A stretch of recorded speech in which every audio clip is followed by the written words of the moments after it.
Good night, Birdie. Narrated by Cuddles. On a tree on a hill lived a bird that would not sleep. I'm not tired, Bird said as the sun turned pink and the sky turned dark.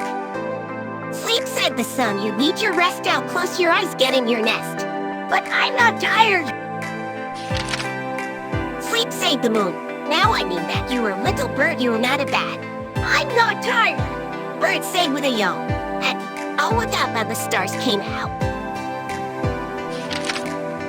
Sleep, said the stars. We saw you yawn. Now lay your beak down. Don't wait till dawn. I'm not tired, Bird said one time more. He closed his eyes and began to snore. And he snored and he snored and he snored.